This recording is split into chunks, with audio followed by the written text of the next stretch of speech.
Hi, my name's Jason. I'm Jonas. We're from Elevated Experience Camping. We are today going to talk about... Fishing. Jonas, do you like fishing? Oh, I love it. It doesn't get any better than fishing.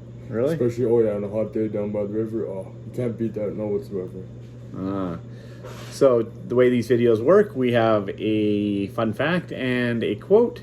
So today is quote will be the best time to go fishing is anytime you can go away, and that was by Robert Trevor. And we have two fun facts. Number one, Jonas, did you know that China is the highest place of that does fishing? I had no idea. Especially, I heard that fly fishing is very popular in China, but I had no idea that for fishing it's the highest, most populated area for that. Yeah, it's and you said it there too. And fly fishing is the most popular way to catch a fish anywhere in the world. That's pretty cool, eh? Yeah. So today we're gonna talk here at Elevated Experience Camping. We're in Drayton Valley, and we're going to we have a beautiful boat launch and what else do we have down here? You have awesome place to fish. Awesome place to fish is an understatement. The fishing here is absolutely amazing, you know what I mean? And we have the whole 9 yards, all the way from bike rentals, and we even do pizza deliveries and whatnot, even wood deliveries, Oh, that's cool. Yes, that is. So Jonas is doing a little bit of show and tell today, and we're going to talk a little bit about how he sets up a reel, and we're also going to talk about his tackle box. That's what he's brought in here today. So Jonas, why don't you pull some stuff out of your tackle box and let's just make sure you stay in video. No, that's all good. Yeah. All right. So what are you going to show us first? First, I'll go with. Let's do the bobber.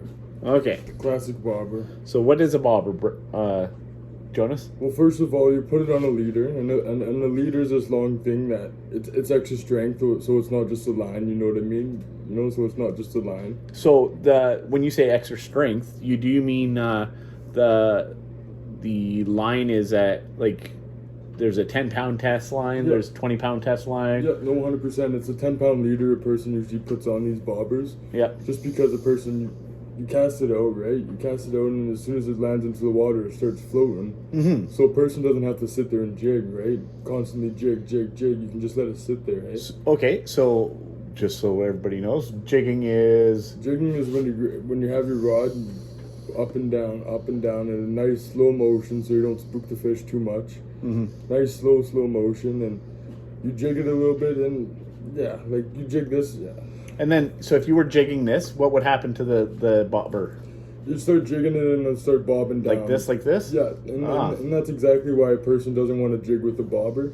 Perfect. And the only reason why is because you start jigging with it and it starts bobbing down, it completely defeats the purpose, you know what I mean? Okay, so what is the purpose of that then? So you cast it out into the water, and as soon as it lands in the water, it starts floating, and you have your hook, any kind of hook, any kind of hook, you know what I mean? So on your hook, and then can you have bait on that hook, or do you not do bait, or? Oh no, you can put bait, but also just because it's bobbing up and down, you never have to put bait. It's optional. It does it on its own, so that the fish attracts the fish. Yeah, it attracts the fish by itself. So as soon as you put it in the water, it starts bobbing up and down. So you don't even have to jig it in reality. Okay. Yeah, you just throw it in there and you're good to go. All right. What else do you got in there? Do you have any? Let's see what you got there. I have some reel grease. What, reel grease? So where does the reel grease go on? So reel grease, it really comes in, and let's say a person's fly fishing, you know what I mean? Mm-hmm. And the reel gets all because it's real cold out there, you know what I mean? Especially when you're on the ice ice fishing. Mm-hmm. The person just, as soon as your reel starts... Hang on, whoa, let's just stop there. We can ice fish? Oh, yeah. Oh, so yeah. Is that a whole... We'll talk about ice fishing in a little bit, right? Yeah, no, 100%. Okay. We'll get into that. So you can use this without doing ice fishing? Yeah, no. So it's for all types? Yeah, 100%. A person could even use it for fly fishing, ice fishing, just regular fishing, stream fishing. It doesn't matter, right? Mm-hmm. So this sometimes a person can use gun grease, any kind of grease, right? Yep. So you just dump it on your reel there. Yep. And you just start spinning. Hey, it's simple as that. You just start reeling, and you're good to go. It's just like WD-40. Oh, and so what does that do then? It just makes it so it doesn't get binded? Yeah, no, exactly. It won't get binded up, and it's so much easier to reel in, especially when you have a fish on. When you're reeling it in, it's just, you're reeling with ease, right? So it just makes it reeling the reel easier. Yeah, no, 100%. It just makes it with ease, so you're not working against yourself. All right. Let's see what else we got going on in there. While we're sitting here waiting, he's deciding. I got another quick quote. Life is a game, but fishing is serious. And that was by an unknown author. You know, while we're in Drayton Valley, we can do, like I said, we have all types of fish out there. We have goldeneye, we have pike, we have jackfish, lots of jackfish. We have suckerfish. There is sturgeon out in the river. So we'll talk a little bit about those in a little bit. But I think Jonas is ready. What else do we got here? So right here, this is what a person would call a leader. Oh, so that's a leader. Okay.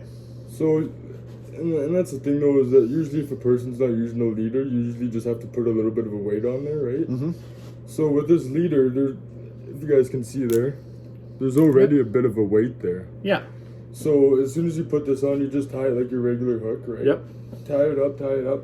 And that's the thing though, is that as soon as you get a decent sized fish, yeah, is that's not going to snap, you know? Like usually the test for a regular line is only around 5 pounds, 10 pound test, right? Yeah. So if a person uses this, your hook's never coming off. You're never going to use your favorite hook. I see. So it really helps. This takes the majority of the grunt of the work. No, 100%. So I see now. Hey, if you don't like the grunt work, you can just sit back, lay back, and reel her in, right? It's my kind of fishing. All right, what else we got going on in there, Jonas?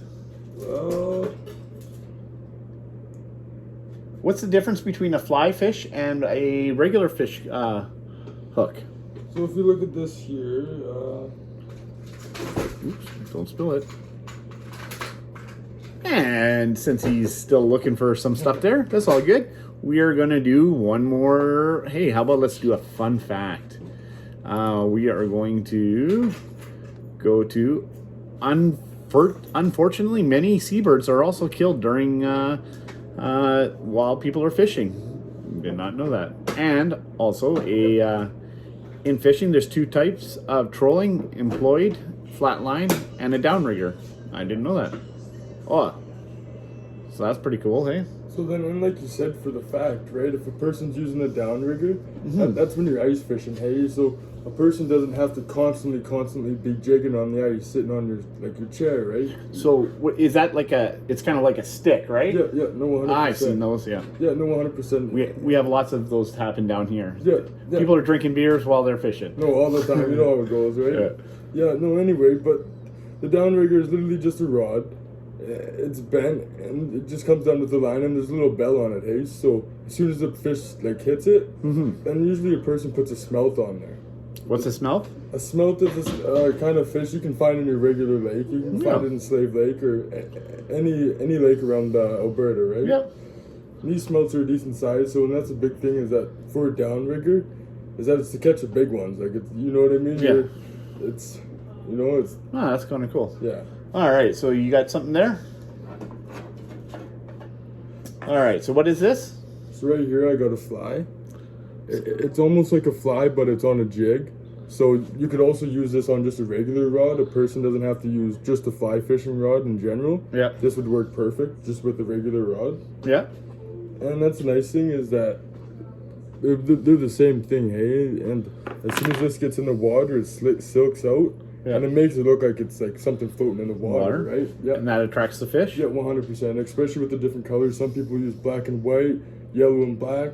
Bunch of, like a whole variety of different colors. Just because it all depends where you're fishing. Different hooks attract different kinds of fish. Perfect.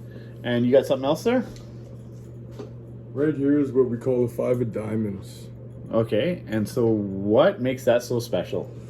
The big thing about these are as soon as, because when you throw it in the water, it spins, hey? So which part spins on that, Jonas? All of it. It just spins all the way around. It goes like that? Yeah. Okay. And once it starts spinning, it really attracts the fish like crazy, hey? And What kind of fish would you be catching with that, Jonas? 100%. The main part, like the main fish that a person would be using with this, Yeah. is a big pike, like So a big jackfish, right? Big jackfish? Yeah. And Are pike and jackfish the same fish? yeah, pike and jackfish are the same. Some people just use different lingo for it, but there's also a muskie. Muskie and pike are completely different species of fish, and you can still find them all the way across from Alberta, anywhere you're at in Canada, or even in the U.S. Ah, perfect. So And that's a muskie? yeah, the And then pike, can you find anywhere too? oh yeah, you can find them anywhere. Usually any lakes, any rivers a person goes to. You can even go to like usually anywhere you can find them. You know. Perfect. Do you have something else in there? Yeah. So when you're fishing here, while you're looking there, and the fish that we catch, we've seen caught here. We know that because we're in a little bit of an eddy, right? Yeah. In our boat launch, so the water actually travels. That means the water travels back uphill, right? Yeah. So, or upstream, sorry, and then so it actually cycles right in our little boat launch, so it makes it for terrific fishing. And then but we've seen, like I said, goldeneye. Sockeye. Do we have sockeye here? Yeah, just a different species of walleye. Is it? Yep. We've seen. What else have we seen here? Oh shoot! People catch sturgeon in here. I know I've seen a few news articles, and not only that, like I know people personally that have caught sturgeon in here, and like it's pretty crazy to see when I see. But hang on, let's put a little disclaimer here with this. If you do catch a sturgeon, what do you have to do, Jonas? Yeah, no, and that's a big thing is that if you catch a sturgeon or you even hook a sturgeon, the main thing is, and the big part is that as soon as you catch it, you want to be so gentle. You don't even want to. Like, you want to be so gentle with these things. They're prehistoric, right? Yeah. So, and you can't catch and keep them, right? No, you can't catch and keep them whatsoever. They're protected, right? So as soon as you catch this fish, like its looks are pretty distinctive. You know what I mean? The sturgeon, it's nice white and it's silk. You know. And anyway, as soon as you catch one, you have to get into the water with it. Hey, it doesn't matter if it's small, big. It's a necessity. It needs to happen. You know. Yeah. And if a person doesn't do that, you know what I mean, Jason? You can get a big fine, can't you? Yeah, you can get in huge trouble. And where they take your vehicle, your fishing gear, everything, take and your you can get license. a fine and go back, and you can get jail time for catching a sturgeon too. I believe, right? Yeah, no, 100%, and especially strip your fishing license if you have a boater's license. Yeah, the whole 9 yards, and yeah. So that's just a warning on sturgeon fishing. Yeah, no, 100%. All right, what else you got? What is that you got going on there? Right here is just a regular. Yep. What's it called? It looks like almost like a worm. What is it? Yeah, it's just a regular jig, right? So, okay. And that's the thing though, is to put one of these bad boys on, a person doesn't need even one of these. It can be any type of hook as long as it has the round on it. Yep. And then how do you put it in there? So all the person has to do is you flip the hook upside down. Yep. You grab your jig. Yep. And you put it right through the top of the hole. You feed it through. You feed it around the loop. Yep. Feed it. And as soon as you get it through, you push it back up, pull her down, push her up a little bit more. And now that, ladies and gentlemen, that's supposed to be a maggot. Oh, now see, that's pretty crazy. I don't do a whole lot of fishing. Yeah. But I would have done that completely wrong. So that's good to know. Hey, right, and that's the thing though, a person, just for this, for example, a person doesn't always have to use bait. You could just have a hook like that and it'll be good to go, you know what I mean? You could even just... Oh, do you have one more cool thing in there that you could show us? What is your most prized possession in there? And while he's doing that, we're going to do one more quick fact. And let's go with... Asia is the base for the fishing industry since 1980s. So who would have known that? And the number of people fishing and procrastinating acquired worldwide has doubled since 1970. Did you know that? Oh, is this your prized possession in that? Prized possession right here. All right, let's see what this is. Bring it out. So this hook right here. Oh, can we pull it out or? Oh yeah, for sure. Let's see that, because that. Whoa. So this hook right here, ladies and gentlemen, this is what... Whoa, don't hook yourself, because that would suck. That's why I don't touch hooks, Spiky, because pokey things. yeah, because I get myself every single time. Yeah, no, this is my prized possession for sure. And I will be honest with you guys, I haven't used this one yet just because it's my great grandpa's hook. You know what I mean? Yeah. And not only that, it's sentimental. That's it. You know what? And that's what happens with a lot of jigs or hooks, right? And lures, right? Yeah, no, Sorry, no. that was my bad. No, 100%. And they do get handed down from, you get Grandpa's old fishing tackle box, Yeah, yeah. and you get what he had, and then these things don't, unless you take really bad care of them, they'll stay with you forever, right? No, 100%. 100%. And like you said, if a person takes good care of them, they're going to be with a person forever, you know? So is there any maintenance we can do on those, Jonas? Well, really, a person can't do too much with them because I'm going to be honest with you, hooks are so reliable, you know, they're going to last a person forever. Yeah. It So does- can they rust or? Oh, yeah, well, they can, like you said, they can rust, and the ones that are most common to rust are the little jigs here. The ones with the green heads here, just because that's paint all over it. Yeah. So as soon as you start using it quite often, and Yeah. it's in and out of the water, Water. and with time it'll start chipping the paint, and like you said, it'll start rusting a little bit. Perfect. Hey, you got that one out of the box. Can we take one more quick look at that? Yeah, no one for sure. Let's get it. Just don't hook me, because I know I get hooked all the time. And if you look at this, guys, you see how it has that like crazy shine to it. Yeah, so that's what the fish really like. That's what the fish love. They go bananas over that, and especially huge pike. Oh, they go crazy. And you throw this bad boy right in the reeds, Yeah. guaranteed you're gonna catch something first cast. All right. I'm Jason. This has been Jonas. I'm Jonas. Nice to meet you. We're from Elevated Experience Camping, and hope you can come down here and do some fishing. I think me and Jonas are going to do a second video, actually, on reels. I think you can bring down a fishing rod. Yeah, reels, And- rod, how to tie a hook. How to tie a hook, and we'll do that one. And happy camping. Happy camping, guys.